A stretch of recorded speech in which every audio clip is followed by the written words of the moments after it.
Tusenge. Katika jina la Yesu.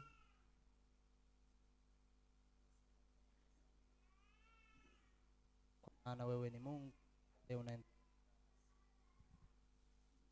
tunashukuru uwepo wako, tunashukuru uaminifu wako. Kuna wengi ambao wametarajia kufika hapa lakini hawajapata fursa hiyo.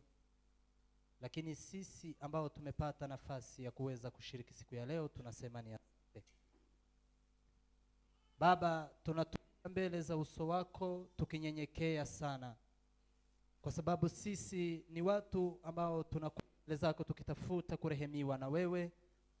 Kwa maana una nguvu. Roho Mtakatifu anazo nguvu za kuweza kubadilisha mioyo ya wengi ambao wamekaa chini ya miguu yako ndiposa tuweze kusikia Baba. Tunakushukuru jioni ya leo tukisema ni asante kwa maana umetupa fursa kama hii. Wengi wameitarajia, wengi wameitafuta, wengi wamepiganishwa ndiposa wasiweze kufika hapa. Lakini wakubwa, wadogo, wamama, wazee, watoto wote ambao wamekaa chini ya uso wako ndiposa tuweze kusikia kile ambacho umekiandaa, ndio moyo yetu iweze kufurahia na tena kukomaa katika safari hii. Tunakuonyesha mtumishi wako ambaye amemchagua siku ya leo ndiposa aweze kutulisha. Najua hiki ni chakula ambacho kimetayarisha kutoka mbinguni. Umekipika ndiposa kiweze kuwalisha watu kama hawa. Unajua njaa ya kila mmoja, kiu ya kila mmoja ambaye amekaa hapa. Lakini Baba tunakuomba, Baba tunakusi ndiposa uweze kutusaidia. Roho Mtakatifu aje akiwa msaidizi wa kuweza kusaidia yule ambaye ananena neno lako. Na wale ambao wote wamekaa ndiposa waweze kusikia, ufungue masikio ya kiroho ndiposa tuweze kusikia kile ambacho Roho Mtakatifu ametuandalia jioni ya leo. Baba tunakuita, Baba tunakusisitiza, Baba tunakuita ndiposa uweze kukaa nasi kwa ibada hii. Roho Mtakatifu aweze kusafisha, Roho Mtakatifu anyamazishe nguvu zote za giza, nguvu za ibilisi ziweze kunyamaza katika jina la Yesu. Baba endelea kukaa nasi, Baba endelea kutusaidia. Neno limenenwa siku mingi lakini wacha siku ya leo liwe dawa ambalo linaweza kupona vidonda za watu ambao wako hapa. Sote tunanyenyekea, sote tunasujudu ndiposa utukufu uweze kukurudilia wewe. Ambaye atasimama kunena neno lako wacha asiwe yeye bali iwe ni Roho Mtakatifu atakayemtumia ndiposa aweze kuzungumza mapenzi yako. Tunakushukuru jioni ya leo kwa sababu utaendelea kukaa nasi na kuendelea kutusaidia katika safari hii. Tunajua bila wewe hatuwezi, bila Roho Mtakatifu hatuwezi. Lakini wacha Roho wako aweze kudhihirika, aweze kujionyesha ndiposa tuweze kukula na kushiba. Kushukuru jioni ya leo kwa sababu utaendelea kukaa nasi. Ni katika jina la Yesu tunaomba pia kuamini. Amen. Asante sana. Amen. Duhimbaje Imana iduhaye umugoroba mwiza. Tunamshukuru Mungu ambaye ametupa jioni njema. Umugoroba udasanzwe. Hii ni jioni ambayo si ya wo guterana. Jioni ya kushiriki. Babivuze tuvuye mu giterane. Sema tumetoka kwa mkutano. Twari tugize icyumweru gishize abantu basa nabari hano cyane. Tulikuwa tumemaliza wiki mzima watu wakiwa hapa sana. Ndetse nabandi bagiye mu kindi giterane hepfo hariya. Na hata wengine ambao wameenda kwa mkutano mwingine hapo chini. Rero mwebwe mwagize uwo muhate cyane. Kwa hivyo ninyi ambao mmekuwa na fursa hii sana, nanje ndabakiriye mu ijambo ry'Imana. Nami nawakaribisha kwa neno la Mungu. Abaririmbyi baramfasha. Waimbaji watanisaidia. Turirimba kavensi kagufi cyane. Tuimbe chorus fupi. Hari ijambo ushize Kapapa yavuze ahantu twari mwivuga butumwa nawe. Kuna neno ambalo ndugu Kapapa amesema mahali tulikuwa kwa injili. Aravuga ngo uwazatangara n'abantu ngo batumva iyo bavuze mu kanisa. Akasema yeye anashangaa na watu ambao hawasikii wakisema ngo batazabumva Kinyamulenge. Wale ambao hawasikii Kinyamulenge batumva imvugo y'uhaye ivuga uhagaze bareba. Wasiposikia sauti ama mneno ya yule ambaye ananena. Bategereje ko bari buze kumva Imana nivuga. Hao wanangojea kukuja kumsikia Mungu akisema. Ngo batahabumvikana n'uhagaze. Na kama hawajaelewana na yule ambaye amesimama mbele zao. Arabo muamona batumvikanye n'uhagaze. Kuna yule ambaye mumeona hajaelewana na yule amesimama. Tibobura mu materaniro. Hawawezi kukosekana kwa ibada. Uramfasha tuvuge ngo yewe mutima wanje nimara uvuge ngo karame. ubaze ngo se nawe uramukunda ako ntimukamenya konyine gutyo gusa hiyo simtaijua tu hiyo.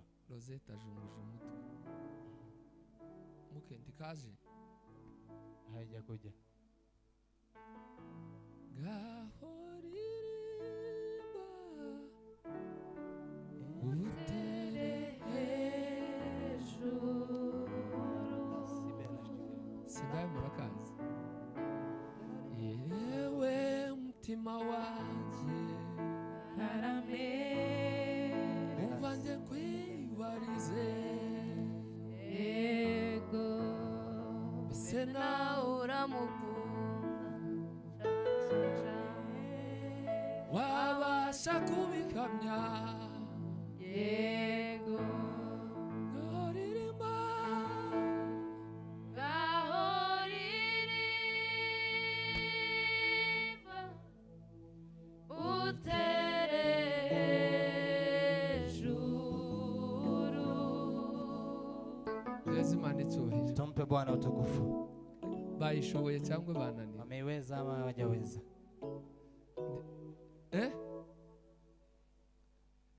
ngo twatereye hejuru niko bishop ahavuga Shupa mema tulikuwa juu sana. Amen. Muyobozi wa gahunda hari ijambo yavuze Kiongozi wa ibada kuna neno buriya alilolisema. baririmbyi akenshi yarigiye baza bavuga ngo tugiye kuririmba ngo ariko si abantu tuba turirimba Waimbaji kuna neno wanasema tunataka kuimba lakini si watu tunataka sibyo kuwaimbia. sibyo Si ni abantu. ni watu. Amen. Amen. Indirimbo turirimba hano Nyimbo tunazoziimba hapa turirimbira abantu n'Imana. tunawaimbia watu na Mungu. tuza turirimbira Imana n'abantu Tunamwimbia Mungu pia watu. ntabwo turirimbira Imana gusa. Hatuimbii Mungu pekee. Indirimbo zihariye mu kuririmbira Imana Nyimbo za kibinafsi za kumwimbia Mungu ziza ziririmbira mu mutima wanga zinaimbia kwa ariko moyo. izisohotse mu majwi Lakini zile ambazo zimetoka kwa masauti tuziririmbira ngo abantu kugira ngo bafashwe. tunawaimbia watu ndipo waweze kubarikiwa. Mwanditsi yaranditse aravuga ngo muririmbirane zaburi n'indirimbo. Mwandishi ameandika na kusema muimbiane zaburi pia na nyimbo. Amen. Amen.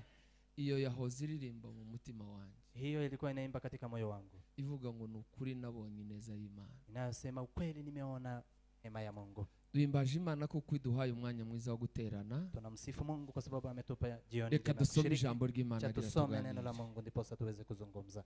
Tubane mu materaniro. Tuweze kuwa pamoja kwa ibada. Amen. Amen.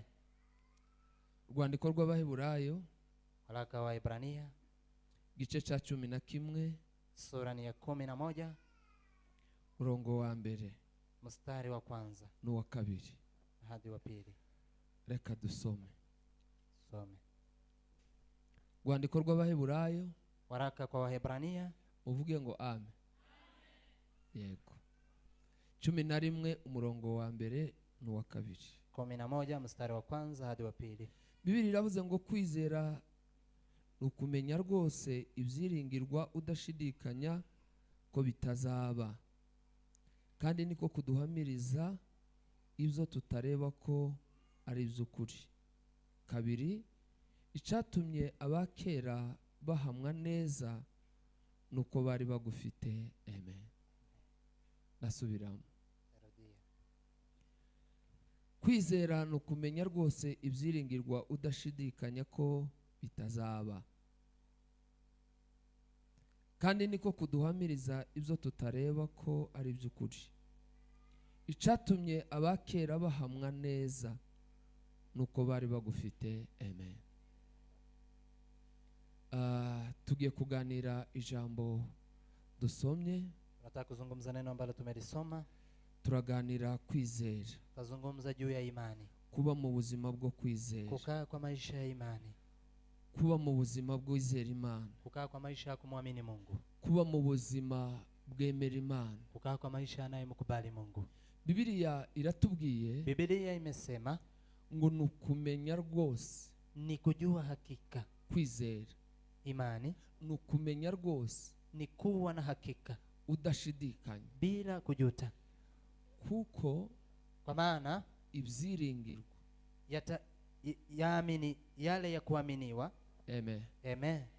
Ko bitazaba. Kama hitakuwa, Apana bitazabura kuba. kama itakosa kuweko, Bitazaba. itakosa kuweko. kandi ngo niko kuza kuduhamiriza Na huko ndiko kunatuhakikishia ibyo tutareba kwa kuwa yale ambayo hatuyaoni ari iby'ukuri. bayana ni ya ukweli. Kubaho ubuzima bwizera, Kukaa maisha ambayo yanaamini, kubaho mu buzima bwizera, kukaa kwa maisha yaliyoamini bukagaragara abantu bakabubona. na kudhirika watu waweze kuona. Umuntu yakwitegereza Mtu akikuangalia akavuga ngo uyu muntu arizera, anasema mtu huyu ameamini, yizera Imana. amemwamini Mungu. Amen. Amen. Turavuga uburyo bugera kuri bune bwo kwizera. Tunasema namna 4 ya kuweza kuamini. Uburyo bune bwo kwizera, Namna 4 ya kuamini. ariko ndaza kuvuga ubwa nyuma ho gatoya kurusha Lakini ubundi. nitakuja kusema hapo mwisho ya mwisho tu. Amen. Amen. Kwizera kwa mbere, Imani ya kwanza. murino namwe ko mutamuvuga mwebwe ngo amen. Amen. Amen. Amen.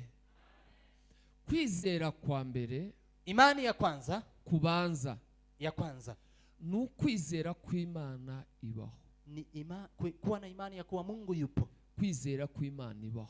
Kuwa na imani ya kuwa Mungu Uko yupo. kwizera Hiyo imani kw'Imana ibaho ya kuwa Mungu yupo twasoma mu rwandiko rwa Yakobo tunaweza tukasoma katika waraka wa Yakobo igice cya kabiri sura ni ya 2 murongo wa 19. mstari wa 19.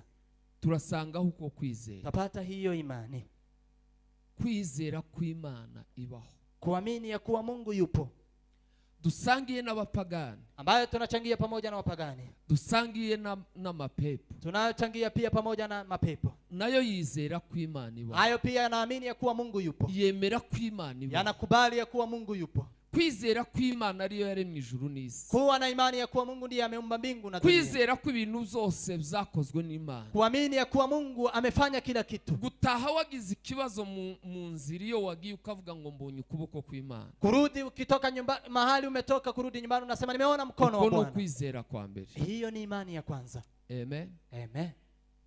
Amen.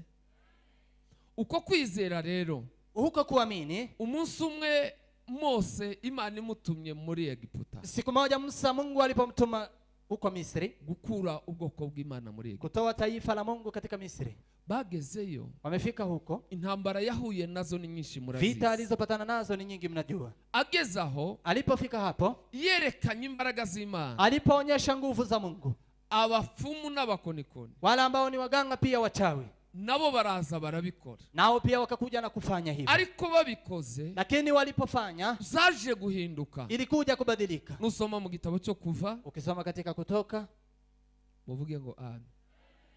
Murakira nyinshi se za amen. Asante. Gitabo cyo Kuva, kitabu cha Kutoka igice cya 8 sura ni ya 8, urasangaho amakuru y'iyo nkuru. tapata habari hizo. Bamaze kubikora ibitangaza, Walipomaliza kufanya ishara, bagezaho bananiwe, waliposhindwa, baravuga ngo uru ni urutoki rw'Imana. wakasema hii ni kidole ya Bwana. Uru ni urutoki rw'Imana rukoze. Hii ni kidole ya Bwana iliyofanya haya. Amen. Amen. Uru ni urutoki rw'Imana rukoze. Huu ni mkono wa Mungu Ubwo uliyofanya haya. zagaragazaga ko Ilikuwa inaonyesha ya nyuma kuwa yo gukora ibyo bakora, baada ya kufanya yale ambayo nyuma wamefanya, yo kwizera imbaraga zabo, baada ya kuamini nguvu zao, nyuma yo gukoresha imbaraga zabo, baada ya kutumikisha nguvu zao, zihindura inzoka zikaza, zinazobadilisha nyoka inakuja, zihamagara inzoka zabo zikaza, inayoita nyoka zao zinakuja, zikora ibisa n'ivy'Imana yakoze, inayofanya karibu na yale Mungu amefanya, nabo bagaheka na wao wanafika kikomo bakavuga ngo ibisigaye na kusema yanayobaki hirya yaho, baada ya haya, hirya y'izi mbaraga, nyuma ya hizi nguvu hari izindi mbaraga. kuna nguvu zingine. Uko ni ukwizera dusangiye. Hiyo ni imani tunayochangia na hao, Ibyo bakora, yale ambayo wanafanya, ibyo babamo, yale ambayo wanakaa ndani, baza bagaruka bakizera, na kuamini bakavuga ngo hari Imana, na kusema kuna Mungu, bakemera ko Imana ibaho. wanakubali Mungu yupo. Twari tuvuze Kuva igice cya 8 umurongo wa 15. Tulikuwa tumesema Kutoka 8:15. Gitabo cya Danieli, Kitabu cha Daniel igice cya 2 umurongo wa 11. 2 mstari wa 11. Amen. Umwami ngo ararota, Mfalme akaota, arota inzozi, kaota ndoto ziramuyobera, na zikaweza ahamagara abanyabwenge, akawaita wale wenye ahamagara akili, abakonikoni, akaita wachawi, baraza wakakuja, ababwira ibyo yarose. akawaambia ndoto zake. Oya yari yabyibagiwe. alikuwa amesahau. arababwira ngo inzozi narose Akawaambia ndoto nilizoota mugomba kubanza kuzimenya, kwanza mnafaa kuzijua, mwamara kuzinyibutsa baada ya kunikumbusha mugasubira mukavuga uko na zisobanura. muweze kunifafanulia zinamaanisha nini. Baragerageza, Wakajaribu, baramubwira ngo nababwire uko yarose, wakasema tuambie vile umeota, zibuze turi buze kubona aho duhera. angalau tutakuja kupata mahali pa kuanzia. Batinze bavugana, Walipokaa wakizungumza, barahindura, wakabadilisha, baravuga ngo ibimeze biti, wakasema vitu kama hizi, amakuru benaye habari kama hizi ntitwoyamenya. hatuwezi. Ukuye Ingelikuwa Imana angalau Mungu zitabana n'abantu, ambaye hakai na watu, ubwo nyuma y'imbaraga zabo, baada ya nguvu zao, nyuma y'ubuhanga bwabo, baada ya ule ushujaa wao, bayizeraga ko Imana ibaho. walikuwa wanaamini Mungu yupo. Amen. Amen. Abemera bose ko Imana ibaho, Wote ambao wanakubali ya kuwa Mungu yupo, abazemezwa n'ibitangaza wanaokubalishwa na ishara, cyangwa abazemezwa n'inkoni, ama ambao wanakubalishwa na viti, ubwo barizera ko Imana ibaho, hao wote wanaamini ya kuwa Mungu yupo, bakizera ko Imana yaremye ijuru n'isi, wanaamini Mungu ameumba mbingu na dunia, bakizera ko Imana ishobora byose, na kuamini ya kuwa Mungu anaweza nayo yote. mpamvu iyo bagize ibyo babura, Ndiposa wakiwa na kitu ambacho iyo wanakikosa, bageze aho bananirwa, wakifika mahali wanashindwa, baza bavuga ngo hasigaye naho Imana. wanasema palipobaki ni pa Mungu. Ubwo harimo akantu ko kwizera ko Imana ibaho. Kuna kitu ya kuamini ya kuwa Mungu yupo, harimo imbaraga zibereka ko Imana ibaho. kuna nguvu inayowanyosha ya kuwa Mungu Iyo yupo. bitegereje ijuru n'isi, Wakiangalia mbingu na dunia, baza baheka ubwenge bugaheka, wanga wanafika mwisho kabisa, bakavuga ngo birashoboka. wanasema inawezekana. Hari izindi mbaraga zitanga, Kunazo nguvu zingine ambazo hazipo hapa. abanyabwenge bigiza nkana, Wenye akili wanajifanya tu muzo basobanura, kwa yale ambayo wanafafanua, ariko baragenda bagaheka, lakini wanaenda na kufika kikomo bakavuga ngo hasigaye naho na Imana. kusema kuliko baki ni kwa Mungu. Ubwo bigaragaza ko bizera Imana. Hiyo inamaanisha kuwa wanaamini Mungu. Uko ni ukwizera kwa mbere. Hiyo ni imani ya kwanza. Amen. Amen. Ukwatumye bariya bagabo twavuze bahamwa, Iliyowafanya hawa waume tuliowasema waweze kuhakikishiwa, cyatumye abakera ngo bahamwa nuko bari bagabo. kilichowafanya waweze kushuhudiwa wao Ubwo wakitaka. buhamya ntabwo bwavuye ku kwizera kw'Imana. Huo ushuhuda kutokana na kwao wameamini Mungu Hari yupo. ukundi kwizera bari bafite Kunayo kurenza. imani nyingine ambayo walikuwa zaidi ya hayo. Yakobo yavuze hariya, Yakobo amesema, aravuga ngo n'amapepo akasema hata pepo n'abadayimoni na hata mapepo bizera ko Imana ibaho. wanaamini ya kuwa Mungu yupo. Ese uri muri kategori imwe yo kwizera? Je, unakaa kwa kundi moja la Utuye kuimani? muri ako kabande ko kwemera gusa ko Imana ibaho? Unakaa hapo tu kwa kukubali Mungu yupo? Kwizera kwa kabiri, Imani ya pili, ubundi buryo bwo kwizera, aina nyingine ya imani ni ukwizera kw'ibitangaza, ni imani ya ishara. kwizera gukora ibitangaza, Imani inayofanya ishara, kwizera gukiza indwara, ambayo inaponya ugonjwa, kwizera guhagurutsa ibimuga. imani ambayo inasimamisha vilema.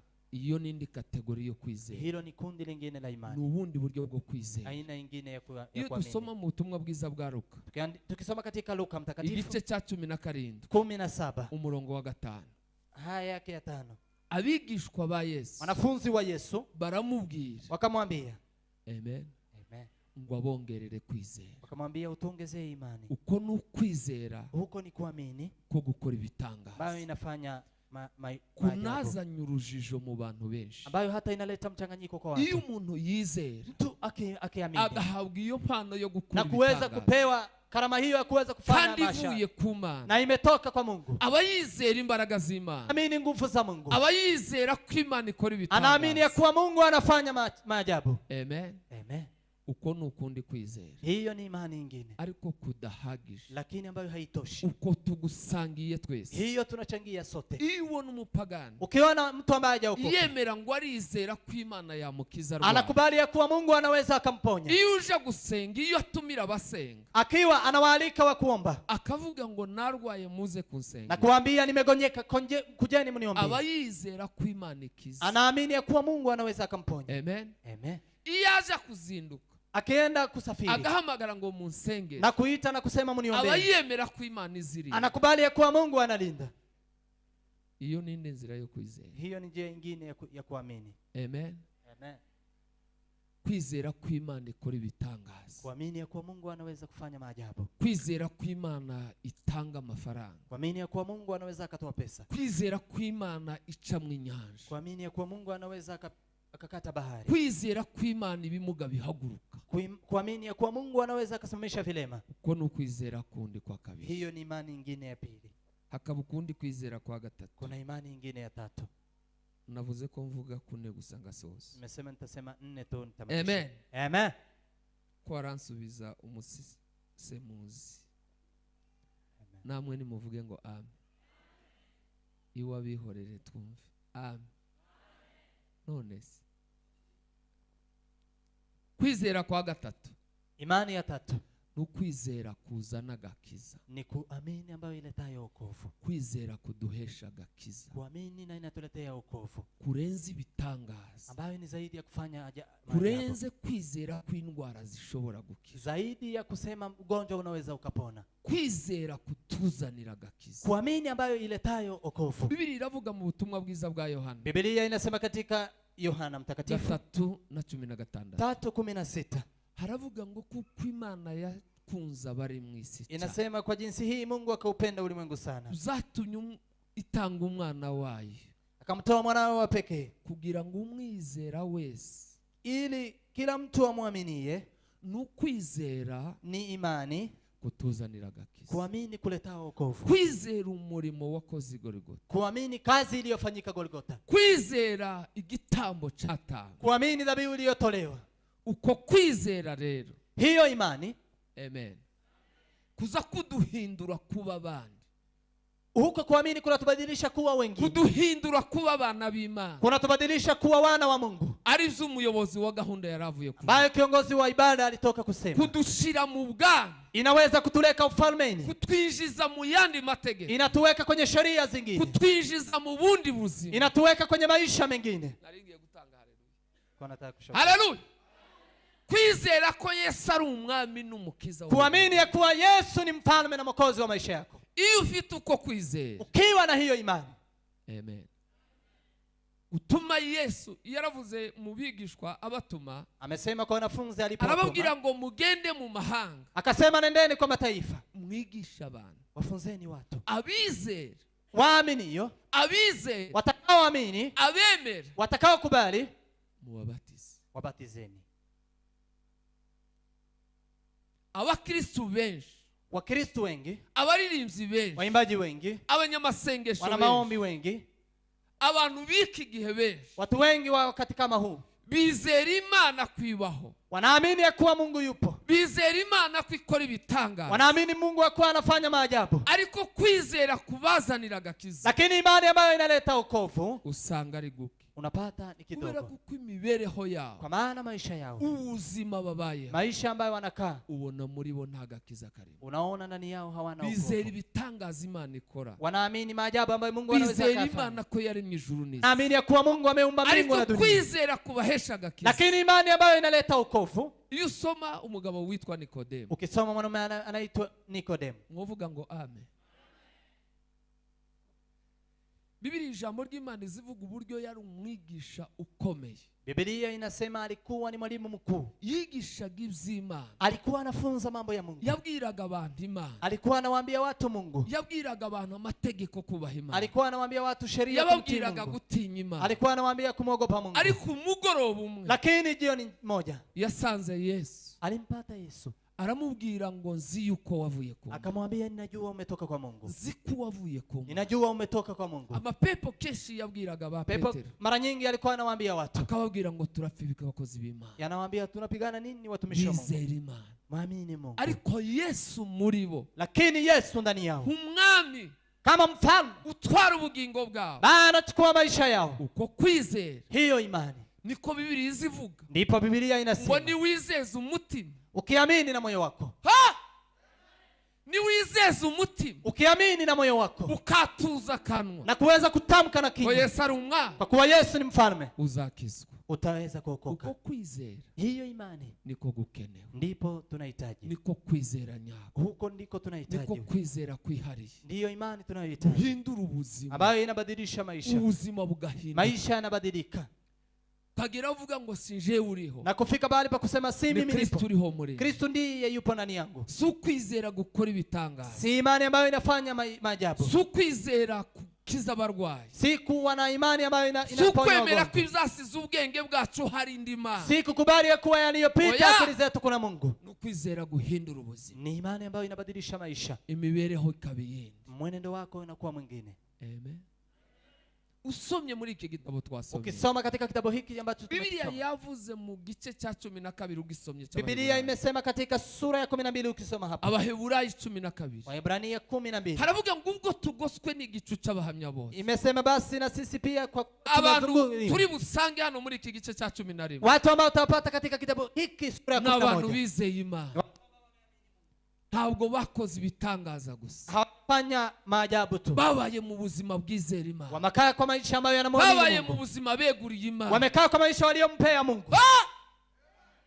haleluya ndaza kuvuga imibereho yabo gato Nitakuja kusema maisha yao kidogo, maze kuvuga ukundi kwizera kwanyu nikishamaliza kusema imani nyingine ya mwisho, kwizera kuzana gakiza imani ambayo inaleta wokovu. ese ako gakiza urakagira Je, wokovu ni ulikuwa nayo? wabuzanwa no kwizera kw'Imana ibaho gusa Si kuja tu kwa sababu Mungu yupo. abakonikoni baravuze ngo uru ni urutoki rw'Imana Wale ambao ni wachawi wamesema hii ni mkono wa Mungu. ibibananiye baravuga ngo ibi nta bantu bazabishobora Yaliyowashinda wakasema haya hakuna mtu ambaye anaweza haya. baravuga ngo mu ijuru hari Imana Wakasema mbinguni ibi kuna biza Mungu. bimenya Imana itabana Haya nawe anajua Mungu ambaye hakai uru na ni watu. urutoki rw'Imana Huu rukoze ni ibyo. mkono wa Mungu ambaye umefanya haya. kwemera izi Imana ikoze Kukubali yale Mungu anayofanya. kwemera imirimo y'Imana Kukubali kazi ya Mungu. ntabwo biragaragaza ko wizera Haidhihirishi ya kuwa umeamini. ntabwo biragaragaza ko ufite agakiza Haidhihirishi ya kuwa una wokovu. Yesu yaritanze Yesu amejitoa. ubuzima bwe bwose Maisha yake yote abutanga ku bwacu akayatoa kwa ajili yetu. kugira ngo tubeho Ndiposa tuishi. araduhindura Akatubadilisha. kugira ngo tubeho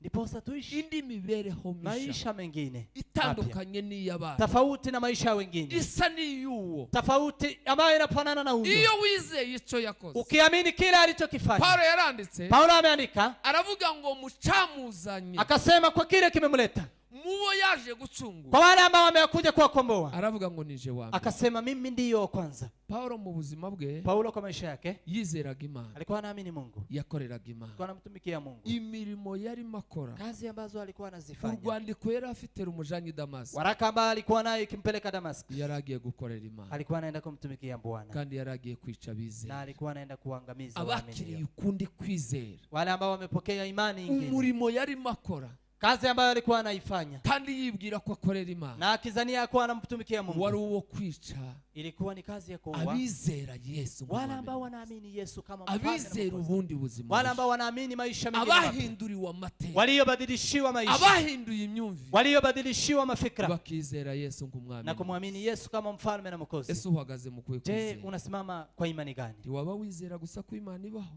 Si ati unasimama tu kwa imani ya kuwa Mungu yupo. tera intambwe yo kwizera ko Yesu abaho Piga hatua ya kusikia kuwa Yesu yupo. tera intambwe yo kwizera ko Imana ikora Piga ibitangaza hatua ya kuamini ya kuwa Mungu anafanya maajabu urengeho na uweze kupita hapo. wizere Yesu nk'umwami n'umukiza Uamini Yesu kama mfalme na Mwokozi wako. amen amen Amen. ahindura ubuzima bwawe Abadilishe maisha yako.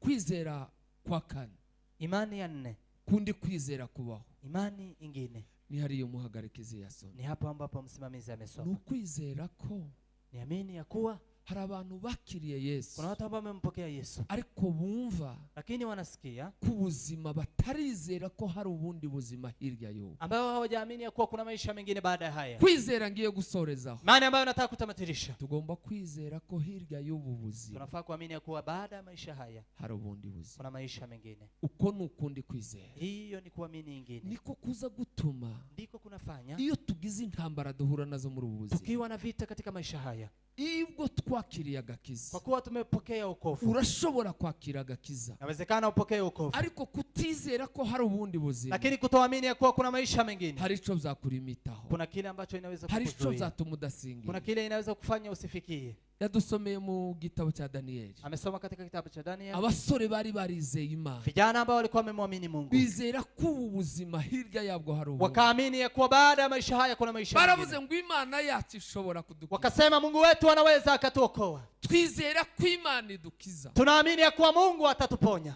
twizera ko iturokora uyu muriro Tutaamini ya kuwa Mungu anaweza kutuponya moto huu. ariko kandi nubwo itadukiza Lakini hata kama iwezi kutuponya, turizera ko hirya y'ubu buzima tunaamini ya kuwa baada ya maisha haya hari ubundi buzima kuna maisha mengine. impamvu Sababu abantu benshi watu wengi bihambiriye ku isi wanajifunga dunia, bakunze isi wanapenda dunia, bafatanye nayo wanaambatana na dunia. Yohana yaranditse Hana ameandika aravuga ngo nta kindi kiri mu isi akasema hakuna kingine kinikaa ni duniani, irari ry'amaso ni tamaa ya ni macho, irari ry'umubiri. tamaa ya mwili. Amen. Amen.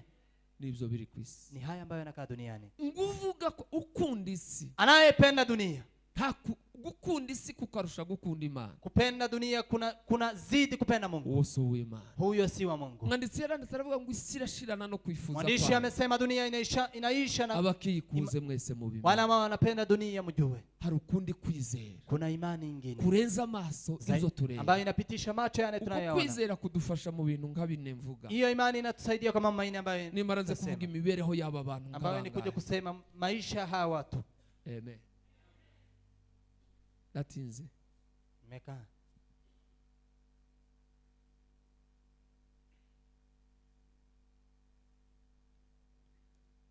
byambere kuza kudufasha ku kwizera, kwanza inatusaidia nini imani hiyo? gutuma tudatinya gupfa, Inatufanya tusiogope kufa, gutinya urupfu rw'umubiri. kuogopa kifo cha mwili. Iyo twamaze kwizera Yesu Ukishamwamini Yesu akaba umwami w'ubuzima bwacu, na kuwe mfalme wa maisha yako, agatwara imibereho yacu, na anaweza kutawala maisha twamara yetu, tukizera ko bitazahekera. na tuamini ya kuwa haitaishia hapo. Paulo yaranditse mu rwandiko rw'Abikorinto Paulo ameandika katika waraka wa Korinto igice cya 15 umurongo wa 19, sura ya 15 mstari wa 19, aravuga ngo niba kwizera Kristo bidufitiye inyungu muri ubu buzima gusa, akasema ikiwa kumwamini Yesu ni ina faida kwa maisha haya ngo tu, turabo kugirirwa impuhwe kurusha abandi sisi ni bose. maskini zaidi ya wengine wote. Niba twizera Imana gusa muri ubu buzima, Kama tunamwamini Mungu tu kwa maisha haya, tutizera ko hirya y'ubu buzima hari ubundi, na tuamini ya kuwa baada ya maisha haya kuna maisha mengine, turi abantu bo kugirirwa impuhwe kurusha sisi abandi ni wa bose. kurehemiwa kuliko Tugomba wengine. kwizera ko Imana ibaho, Tunafaa kuamini ya kuwa Mungu yupo, tukizera ko Imana ikora ibitangaza, kuamini ya kuwa Mungu atafanya maajabu, tukizera kwakira agakiza, na tuna imani ya kupokea wokovu. hanyuma tukizera ko isi izashira, Alafu tunaamini ya kuwa dunia itaisha. tukizera ko hari indi isi izabaho. Tuna imani ya kuwa kuna dunia ingine. Bizaduhesha kudatinya abica umubiri. Itatusaidia kutoogopa wale ambao wanaua mwili. Niko Yesu yavuze. Ndipo Yesu akasema, mugatinya abica umubiri, usiogope ambao wanaangamiza mwili, mutinya abica ubwenge, ogopa wale ambao wanaangamiza ukaja muri Gehinomu. uhai. Kandi Ndiposa iende kibwica kwa si moto. ikindi, Na hakuna kingine kinachoharibu, ni icyaha. ni dhambi. Cya kabiri buza budufasha, Ya pili ambayo inatusaidia iyo imani hii, twizera ko hirya y'ubuzima hari ubundi, tukiamini ya kuwa maisha haya kuna maisha mengine, bitworohera gukorera Imana mu butunzi bwacu. uwanga inakuwa rahisi kumtumikia Mungu kwa utajiri wetu. Impamvu bituvuna gukorera Imana, Sababu inayetuzuia kutomtumikia Bwana, impamvu bigora gutanga ibyacu, kwa nini ni vigumu kutoa mali yetu, impamvu bigora kuzana ubutunzi bwacu, kwa nini ni vigumu kuleta utajiri wetu, ni ukutizera ko hari ikindi gihugu tubushizemo, ni kutoamini ya kuwa kuna nchi nyingine tumeweka ni utajiri huu, ukutizera ko hari ubundi bubiko ushizemo. ni kutoamini ya kuwa kuna makao mengine, kuna wekeza ingine ambayo Iyo umewekeza. ushize muno mu gaseke, Ukiwa umeweka hapa kwenye bahasha, amaso yawe agarukira hapa, macho yako yanaishia hapa, ureba ko ari muno ushize, unaangalia kuwa umeweka hapa, ngo washaka kureba kure na ukitaka kuangalia mbali ukareba kwa Pasiteri Frank yari, unaangalia kwa Pastor Frank, ukumva ko wakoze. ya kuwa umefanya. Kwizera kw'isi yindi ibaho, Kuamini ya kuwa dunia ingine ipo, muracyari ino. uko hapa. Amen. Iyo twizera ko hirya y'ubu buzima hari ubundi, Tukiamini ya kuwa baada ya maisha haya kuna maisha mengine, bitworohera gushora imari yacu muri ubwo bwami. inakuwa rahisi kuweka mali yetu katika ufalme Yesu huu. yaravuze, Yesu amesema, aravuga ngo aho ubutunzi bw'umuntu buri, akasema mahali utajiri wa mtu upo, niho n'umutima uje. ndipo pia moyo wake upo. Impamvu dupfunyika cyane, Sababu tunakataa kutoa, impamvu bigora cyane, sababu ni vigumu kutoa. twizera ibitangaza by'Imana, Tunaamini ishara za Mungu, twizera ko Imana ibaho, tunaamini Mungu yupo, ariko twizera ko hari indi sinzi zizaba hino. lakini hatuamini ya kuwa kuna dunia ingine nzuri kuliko hii. Abagabo babiri babanye nabi, Wame wawili ambao wameishi vibaya. Amen. Muribuka Nyamutunzi, Mnakumbuka yigeze tajiri abanira Lazaro nabi, amewahi kuishi vibaya na Lazaro, yarazi ku buzima ari ubu, alikuwa anajua maisha ni haya, ariko hirya y'ubu buzima lakini baada ya maisha haya hari ubundi buzima kuna tugomba maisha kwizera. mengine ambayo tunafaa kutarajia. hari ubundi buzima tugomba kwizera. Kuna maisha mengine ambayo tunafaa Umusore umwe ngo kuyaamini. yarahinze Kijana mmoja amelima, ariko arashobora kuba yarahingishije sinibutse neza. lakini ni kama ameweka wakulima. Gusomya amateka yarashobora kuba kwara guhingisha. Kwa sababu ukisoma vizuri kwa Arangije ngo arasarura, akaweza kuvuna, ahunika. akaweza hata kuwekeza. Umugoroba umwe ngo aricara. Jioni moja akakaa. Amen. Sinzi uko narimba bonye.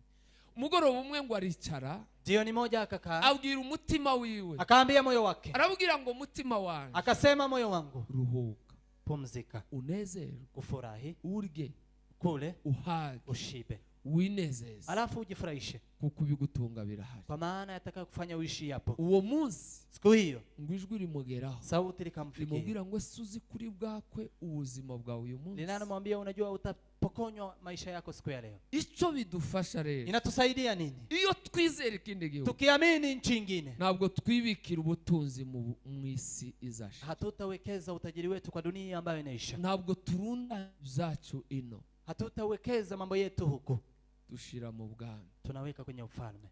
Ibyo turya Yale tunayokula nibyo dutanga, na yale ambayo tunatoa, ibyo dutanga yale ambayo tunatoa nibyo bija mu bwami. ndiyo yanaenda kwa ufalme. Abizera Yesu nk'umwami, Wanaomwamini Yesu kama mfalme, hanyuma bakizera indi si tuzabamo, alafu wanaamini dunia nyingine ambayo tutaenda, biborohera gushira ibyabo mu ni bwami. rahisi sana kuweka mali yao kwenye ufalme. Yaravuze Yesu, Amesema Yesu, aravuga ngo dubike akasema tuweke aho ingesi n'inyenzi bitagera. pahali ya kuwezi fika kutu.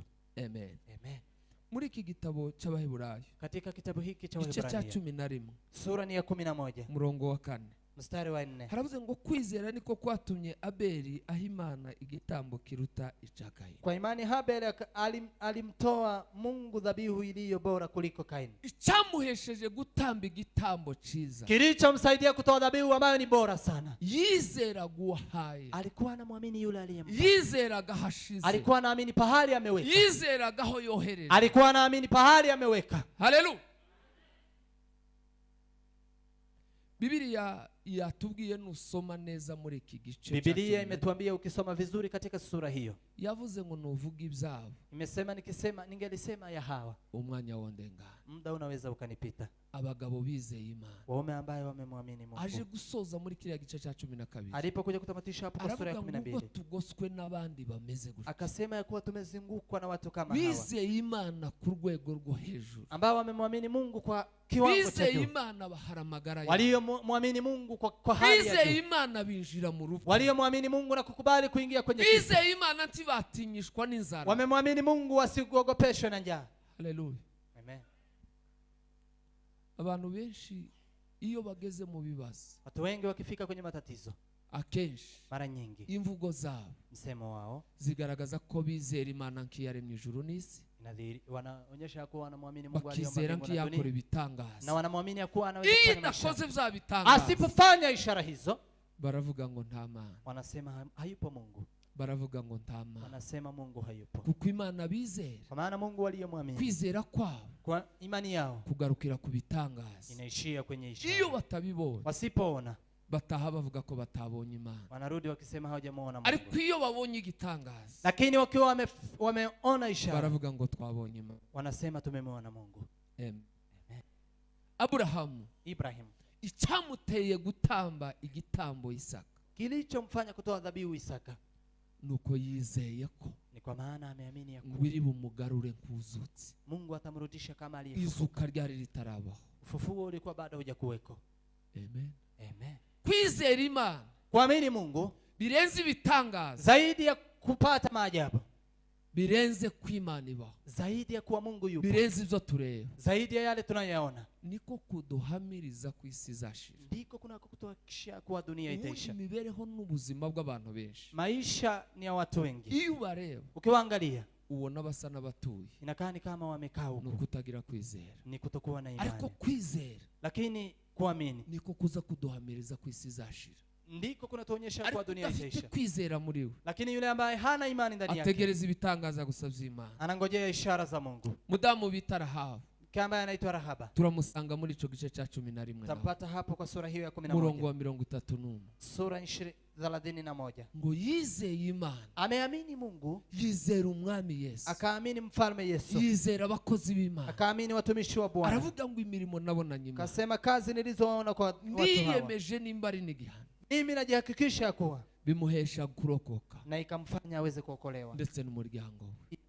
Kwizera gukiza ubuzima, Imani ambayo inaponya maisha, kwizera kurokora ubuzima, imani ambayo inaokoa maisha, kwizera guhisha ubugingo, imani ambayo inaweka uhai, kwizera kuzadukura mu isi, imani ambayo itatutoa dunia, kwizera kudahekera kuzo tubona, kuamini ambayo haishi kwa yale tunayoyaona. uko niko kwizera gukiza. Hiyo ndio imani ambayo ni ya ukweli. uko kugira bizeye Yesu nk'umwami, Hiyo ina wale ambao wamemwamini Yesu kama agatwara mfalme na ubuzima mwokozi bwabo. na kuweza kutawala maisha yao. torero ry'Imana. Kanisa la Bwana. Ndashoje. Atamatisha. Amen. Amen. Mbese kwizera kwawe guhagaze? Je, imani yako imesimama wapi? Waba uhagaze ku bitangaza gusa, Edha umesimama kwenye maajabu igihe tu, bihagaze ukavuga ngo wabuze Imana, na ishara isipokuja unasema nimemkosa waba Mungu. wizera Imana gusa kimwe n'amapepo, Uweze kumwamini Mungu kama vile mapepo. renga wakire Yesu nk'umwami Pita hayo uweze kumpokea Yesu kama mfalme wa maisha yako. renga wakire Yesu agutware, Pita hayo Yesu aweze kukutawala, ategeka ubugingo bwawe, atawale maisha yako. gukunda isi, Kupenda dunia, kwinezeza mu by'isi, kujifurahisha kwa mambo ya dunia, bive muri wewe. itoke ndani yako. Isi izashira, Dunia itaisha, isi izashirana n'ibyawe. dunia itaishana na mambo Manditsi yake. yarabivuze n'umuririmbyi, Mwandishi amesema na aravuga ngo mwimbaji, isi irashirana no kwifuza akasema kwawe. dunia inaisha na Abaki- tamaa yake. abakiyikunze mu bibi. Wanaopenda dunia mjue Amen. Icyatumye abo bahamwa bose, kilichowafanya hao washuhudiwe, ubuhamya bwabo ico bwahagaze, ushuhuda wao kile ambacho wamesimamia, nuko muri bo bari batunze ni kwizera, kwa maana ndani yao walikuwa na imani. ntibatinye gukereza, Hawakuogopa kukatwa, ntibatinye gutabwa mu matanura y'umuriro. hawakuogopa kutupwa kwenye moto. Urupfu barurebaga nk'inzira ibagezayo, Kifo walikuwa wanaona ni kama nta njia. cyabakangishije, Hakuna kile ambacho nta kimeogopa. buzima batinye, Hakuna maisha ambayo wameogopa, kuko bizeraga ko hirya y'ubu kwa maana buzima walikuwa wanaamini ya kwamba baada ya maisha hari haya ubundi buzima. kuna maisha mengine, Imibereho misha maisha mapya tuzayishikira, tutaifikia, tuzayihagararamo, tutaisimama, ari uko twizera tukiwa ko tumeamini hirya y'ubu ya buzima. kuwa baada ya maisha haya. Igituma twirundanyiriza ubutunzi hano, Kwa nini tunajiwekeza nuko utajiri twizera hapa? ko hirya hano hari Ni ahantu. kutoamini ya kuwa baada ya hapa kuna Imana pengine. ibahe umugisha, Mungu awabariki. turenge kwizera gusanzwe, Tupite imani ya kawaida, tugire kwizera kubona Imana, tuwe na imani itakayomwona tugire Mungu, kwizera kubona hirya y'ubu tuwe buzima imani ambayo bwa bundi. itaona baada ya maisha. Ijambo ry'Imana Neno la ribaganze. Mungu liwabariki. Amen. Amen. Pastor arakoze, Imana imumugisha. Pastor, Mungu ambariki.